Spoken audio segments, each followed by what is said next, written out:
IPL ಬಗೆಗಿನ interesting ಸುದ್ದಿಗಳನ್ನು ಈ ವಿಡಿಯೋದಲ್ಲಿ ಹೇಳ್ತೇನೆ. ನಾನು ಶಾಂತ. ನೀವು ಸುದ್ದಿಯಾನದ ಸಬ್ಸ್ಕ್ರೈಬರ್ ಆಗೋದಕ್ಕೆ ಮರಿಬೇಡಿ. 19ನೇ ಸೀಸನ್ IPLನ ಮೊದಲ ಕ್ವಾಲಿಫೈಯರ್ ಪಂದ್ಯ ಹಿಮಾಚಲ ಪ್ರದೇಶದ ಧರ್ಮಶಾಲಾದಲ್ಲಿ ನಡೆಯಲಿದೆ. ಪ್ಲೇ ಆಫ್ನ ಮೊದಲ ಪಂದ್ಯದಲ್ಲಿ ಗುಜರಾತ್ ಹಾಗೆ ಬೆಂಗಳೂರು ತಂಡಗಳು ಮುಖಾಮುಖಿಯಾಗಲಿವೆ. ಇದಕ್ಕೂ ಮುನ್ನ ಗೆಲುವಿನ ಲೆಕ್ಕಾಚಾರ ಜೋರಾಗಿದೆ. ಧರ್ಮಶಾಲಾದಲ್ಲಿ ಬೆಂಗಳೂರು ತಂಡ ಆಡಿದ 3 ಪಂದ್ಯಗಳಲ್ಲಿ 2ರಲ್ಲಿ ಗೆದ್ದಿದೆ. ಈ 2 ಪಂದ್ಯಗಳನ್ನು ಕೂಡ ಪಂಜಾಬ್ ಕಿಂಗ್ಸ್ ವಿರುದ್ಧವೇ ಗೆದ್ದಿದೆ.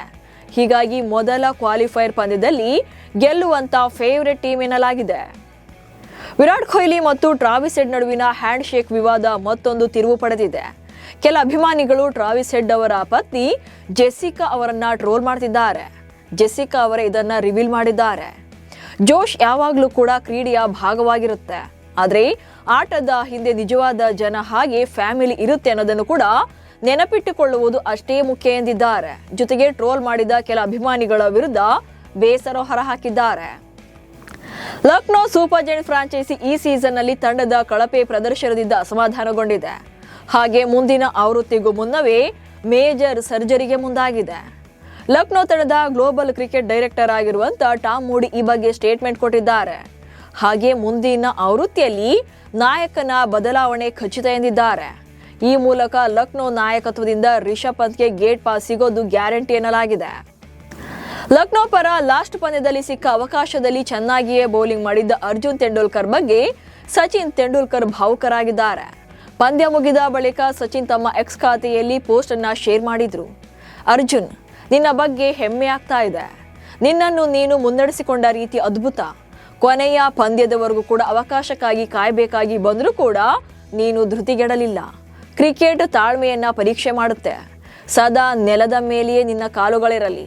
ಆಟದ ಮೇಲಿನ ನಿನ್ನ ಪ್ರೀತಿ ಹೀಗೆಯೇ ಮುಂದುವರಿಯಲಿ ಎಂದು ತೆಂಡೂಲ್ಕರ್ ಹೆಮ್ಮೆಯಿಂದ ಬರೆದುಕೊಂಡಿದ್ದಾರೆ. ಹಾಗೆ ಅರ್ಜುನ್ ತೆಂಡೂಲ್ಕರ್ ಬಗ್ಗೆ ಹೇಳೋದಾದ್ರೆ, ತಂಡದಲ್ಲಿ ಅವಕಾಶ ಸಿಗದೇ ಇದ್ದರೂ ಕೂಡ ಸದ್ದಿಲ್ಲದೆ ನೆಟ್ಸ್ನಲ್ಲಿ ಬೆವರು ಹರಿಸ್ತಾ ಇದ್ರು. ಇಡೀ ಸೀಸನ್ ಬೆಂಚ್ ಕಾದಿದ್ರು. ವಾಟಬಾಯಾಗಿ ಕೆಲಸ ಮಾಡಿದ್ರು. ಇದೀಗ ಸಿಕ್ಕ ಅವಕಾಶದಲ್ಲಿ ಮಿಂಚಿದ್ದಾರೆ. ಕ್ರೀಡಾಭಿಮಾನಿಗಳು ಅರ್ಜುನ್ ಆಟಕ್ಕೆ ಸೋಷಿಯಲ್ ಮೀಡಿಯಾದಲ್ಲಿ ಮೆಚ್ಚುಗೆ ವ್ಯಕ್ತಪಡಿಸಿದ್ದಾರೆ. ಜೊತೆಗೆ ತಂದೆಯಾಗಿ ಸಚಿನ್ ಹೇಳಿರುವ ಕಿವಿ ಮಾತು ಕೇವಲ ಅರ್ಜುನ್ಗೆ ಮಾತ್ರವಲ್ಲ, ಅವಕಾಶಕ್ಕಾಗಿ ಕಾಯ್ತಾ ಇರುವಂತಹ ಪ್ರತಿಯೊಬ್ಬ ಯುವ ಕ್ರಿಕೆಟಿಗನಿಗೆ ಪ್ರೇರಣೆ ಎಂದಿದ್ದಾರೆ. ಮುಂಬೈ ಮತ್ತು ರಾಜಸ್ಥಾನ ನಡುವಿನ ಪಂದ್ಯದಲ್ಲಿ ಅಂಪೈರ್ ಮಾಡಿರುವ ಎಡವಟ್ಟು ಚರ್ಚೆಗೆ ಬಂದಿದೆ. RR ಬ್ಯಾಟರ್ ಶುಭಮ್ ದುಬೆ ಶಾರ್ದೂಲ್ ಠಾಕೂರ್ ಎಸೆತದಲ್ಲಿ ಕ್ಯಾಚ್ ಔಟ್ ಆಗಿದ್ರು. ಆದರೆ ಅದು ನಾಟ್ ಔಟ್ ಆಗಬೇಕಿತ್ತು. ಚೆಂಡೆಸೆಯುವ ವೇಳೆ ಶಾರ್ದೂಲ್ ಅವರ ಸೊಂಟದಲ್ಲಿದ್ದ ಬಿಳಿ ಟವಲ್ ಪಿಚ್ ಮೇಲೆ ಬಿದ್ದಿದೆ. ಬೌಲರ್ ಕೈಯಿಂದ ಚೆಂಡು ಹೊರಬೀಳುವ ಮೊದಲೇ ಟವಲ್ ಬಿದ್ದಿದ್ರಿಂದ ಅದು ಡೆಡ್ ಬಾಲ್ ಆಗಬೇಕಿತ್ತು. ಬೌಲಿಂಗ್ ಮಾಡುವಾಗ ಬೌಲರ್ನ ಯಾವುದೇ ವಸ್ತ್ರ ಅಥವಾ ವಸ್ತು ಕೆಳಗೆ ಬಿದ್ದರೆ ಅದು ಕ್ರಿಕೆಟ್ ನಿಯಮಗಳ ಪ್ರಕಾರ ಡೆಡ್ ಬಾಲ್. ಆದರೆ ಅಂಪೈರ್ ಇದನ್ನ ಗಮನಿಸದೆ ಔಟ್ ಕೊಟ್ಟಿರುವುದು ಚರ್ಚೆಗೆ ಕಾರಣವಾಗಿದೆ. ಲೀಗ್ ಹಂತದ ಲಾಸ್ಟ್ ಪಂದ್ಯದಲ್ಲೂ ಕೂಡ ಮುಂಬೈ ಗೆಲ್ಲಲಿಲ್ಲ. ಆದರೆ ಮುಂಬೈ ಪಡೆಗೆ ಸೋಲಿಗೆ ಕಾರಣ ಸೆಖೆಯಂತೆ. ಹೀಗಂತ ಸ್ವತಃ ಮುಂಬೈ ತಂಡದ ನಾಯಕ ಹಾರ್ದಿಕ್ ಪಾಂಡ್ಯ ಹೇಳಿದ್ದಾರೆ. ನಾವು ಬೌಲಿಂಗ್ ಮಾಡುವಾಗ ಎದುರಾಳಿ ತಂಡಕ್ಕೆ ಕನಿಷ್ಠ 10ರಿಂದ 15 ರನ್ಗಳನ್ನು ಹೆಚ್ಚುವರಿಯಾಗಿ ನೀಡಿದ್ವು. ಕ್ರೀಡಾಂಗಣದಲ್ಲಿ ತೀವ್ರವಾದ ಸೆಕೆಯ ವಾತಾವರಣ ಇತ್ತು. ಆದರೂ ನಮ್ಮ ಬೌಲರ್ಗಳು ಉತ್ತಮ ಪ್ರದರ್ಶನ ನೀಡಿದ್ರು. ಆದರೆ ಅಂತಿಮ ಹಂತದಲ್ಲಿ ಪಂದ್ಯದ ಮೇಲಿನ ಹಿಡಿತ ಕೈತಪ್ಪಿತು ಎಂದಿದ್ದಾರೆ. ಈ ಮೂಲಕ ತಮ್ಮ ಸೋಲಿನ ಸಮರ್ಥನೆ ಕೂಡ ಮಾಡಿಕೊಂಡಿದ್ದಾರೆ. ಟೀಂ ಇಂಡಿಯಾ T20 ತಂಡದ ನಾಯಕತ್ವ ಶ್ರೇಯಸ್ ಅಯ್ಯರ್ಗೆ ಒಲಿಯಲಿದೆ ಎನ್ನಲಾಗ್ತಿತ್ತು. ಜೊತೆಗೆ BCCI ಆಯ್ಕೆದಾರರು ಶ್ರೇಯಸ್ ಅಯ್ಯರ್ ಮೇಲೆ ಒಲವು ತೋರಿದ್ದಾರೆ. ಆದರೆ ಶ್ರೇಯಸ್ ಅಯ್ಯರ್ ನಾಯಕನಾಗಲು ಗೌತಮ್ ಗಂಭೀರ್ ಬಿಡಲ್ಲ ಎನ್ನುವಂತ ಆರೋಪ ಕೇಳಿಬಂದಿದೆ. ಈ ಹಿಂದೆ KKR ತಂಡದಲ್ಲಿ ಶ್ರೇಯಸ್ ಕ್ಯಾಪ್ಟನ್ ಆಗಿದ್ರೆ ಗೌತಮ್ ಮೆಂಟರ್ ಆಗಿದ್ರು. ಇವರಿಬ್ಬರ ನಡುವೆ ಅಲ್ಲಿಂದಲೇ ಕೋಲ್ಡ್ ವಾರ್ ಸ್ಟಾರ್ಟ್ ಆಗಿದ್ದು ಈಗಲೂ ಕೂಡ ಕಂಟಿನ್ಯೂ ಆಗಿದೆ. ಹೀಗಾಗಿ ಶ್ರೇಯಸ್ ನಾಯಕತ್ವಕ್ಕೆ ಗಂಭೀರ್ ಒಪ್ಪುತ್ತಿಲ್ಲ ಎನ್ನುವಂತ ಸುದ್ದಿ ಹೊರಬಿದ್ದಿದೆ. ಭಾರತ T20 ತಂಡದ ನಾಯಕ ಸೂರ್ಯಕುಮಾರ್ ಯಾದವ್ ನಾಯಕನಾಗಿ ಯಶಸ್ವಿಯಾಗಿದ್ದಾರೆ. ಆದರೆ ಅವರ ಬ್ಯಾಟ್ನಿಂದ ರನ್ಸ್ ಬರ್ತಿಲ್ಲ. ಒಬ್ಬ ಆಟಗಾರನಾಗಿ ಸೂರ್ಯ ಫೇಲ್ಯೂರ್ ಆಗಿದ್ದಾರೆ. ಹೀಗಾಗಿ ಹೊಸ ನಾಯಕನನ್ನು ಆಯ್ಕೆ ಮಾಡೋಕೆ BCCI ನಿರ್ಧಾರ ಮಾಡಿದೆ. ನಾಯಕನ ರೇಸ್ನಲ್ಲಿ ಮುಂಚೂಣಿಯಲ್ಲಿರುವುದು ಶ್ರೇಯಸ್ ಅಯ್ಯರ್.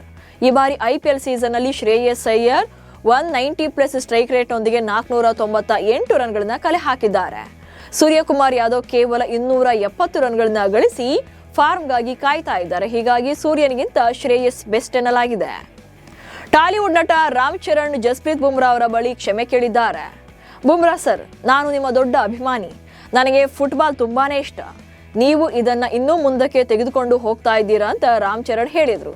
ಆದರೆ ರಾಮ್ ಚರಣ್ ತಪ್ಪಾಗಿ ಹೇಳಿರುವ ಈ ಮಾತು ಫುಲ್ ವೈರಲ್ ಆಗಿತ್ತು. ಇದೀಗ ಬಹಿರಂಗವಾಗಿ ಬುಮ್ರಾ ಬಳಿ ರಾಮ್ ಚರಣ್ ಕ್ಷಮೆ ಕೋರಿದ್ದಾರೆ. ಜಸ್ಪ್ರೀತ್ ಬುಮ್ರಾ ಅವರಲ್ಲಿ ನನಗೆ ಕ್ಷಮೆ ಕೇಳ್ತೇನೆ, ನಾನು ನಿಮ್ಮನ್ನ ತುಂಬಾ ಗೌರವಿಸ್ತೇನೆ, ನಿಮ್ಮ ದೊಡ್ಡ ಅಭಿಮಾನಿ ಎಂದು ರಾಮ್ ಚರಣ್ ಹೇಳಿದ್ದಾರೆ. ಇವೆಷ್ಟು ಇವತ್ತಿನ IPL ಬಗೆಗಿನ ಸುದ್ದಿಗಳು. ನಮಸ್ಕಾರ.